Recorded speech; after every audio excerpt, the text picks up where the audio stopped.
Quelques chiffres déjà pour parler de 2024. Il faut savoir que cette édition, elle va accueillir 1000 joueurs, donc 1000 joueurs et joueuses. Vous savez, hein, en U11 et en U13, 24 équipes dans le tournoi U13 filles. On parlera tout à l'heure, bien sûr, des différentes poules et des différentes perspectives. Il faut savoir aussi que parmi les garçons, ça sera 72 équipes cette année. Un beau plateau encore, et on y reviendra en détail tout à l'heure, dans la catégorie U11 garçons.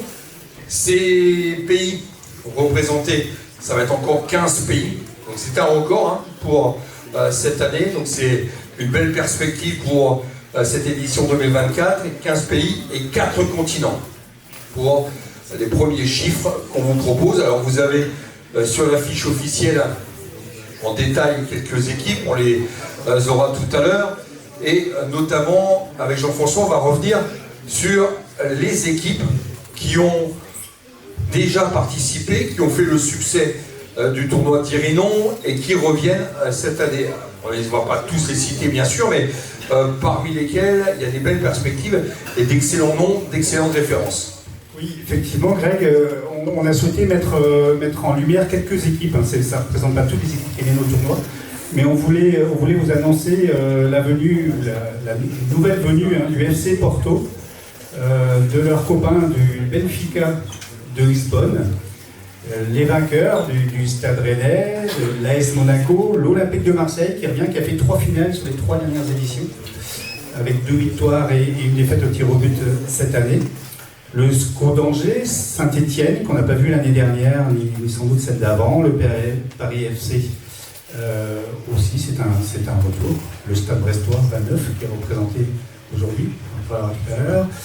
Et puis le retour des filles de l'Inter de Milan, qui étaient venues pour voir l'année dernière, et puis elles ont demandé dès le dimanche soir à revenir, donc elles étaient vraiment enchantées d'avoir pu jouer contre toutes les filles. Les filles du Paris Saint-Germain, de Montpellier, qui a gagné aussi l'édition 2023, du Havre, de Dijon et de Lorient. Et il y en a d'autres.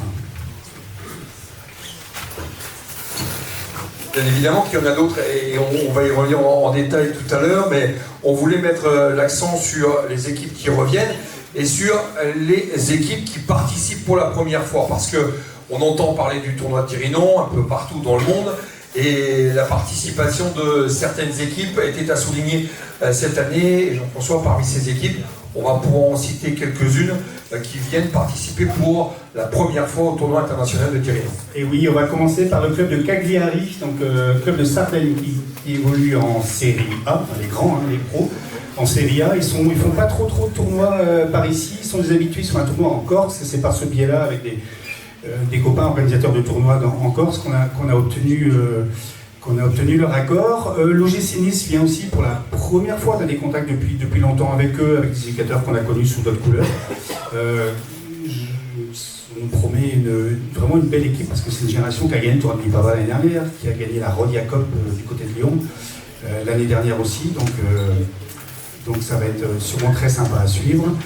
2 nouveaux pays, l'équipe de l'île Maurice de Pointe-aux-Sables, ça va être la découverte, hein, c'est pour nous et surtout pour ces jeunes-là qui, selon leur entraîneur, n'ont jamais quitté, en tous les cas pour jouer au foot, n'ont jamais quitté l'océan Indien.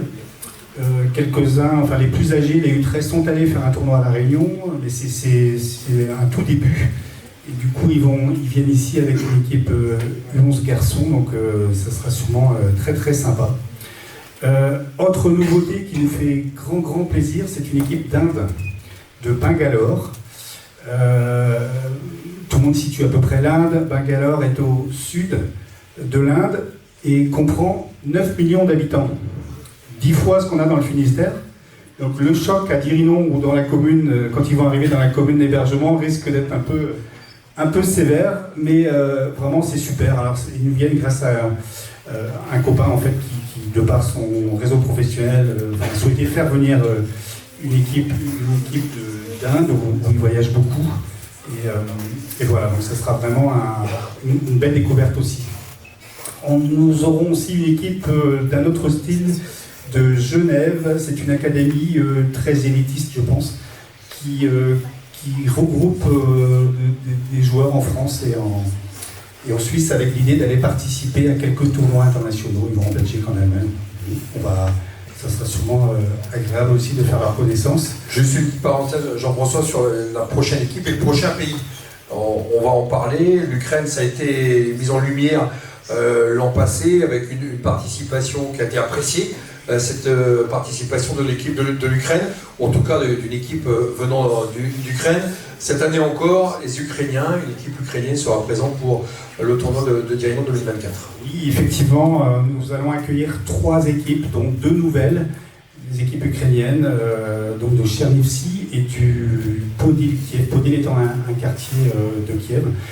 Moi qui maîtrise bien l'ukrainien. Merci Grégory. Et en fait, c'était une expérience incroyable l'année dernière lorsqu'on les a reçus. C'était hébergés sur les Snowdin et Poudaniel. Et nous, à Dirinon, on était vraiment marqués par leur passage. La descente du car, leur arrivée ici, puis le départ, ça a marqué plus d'un Dirinonais, plus d'un organisateur. Et en partant, ils nous ont dit merci pour tout.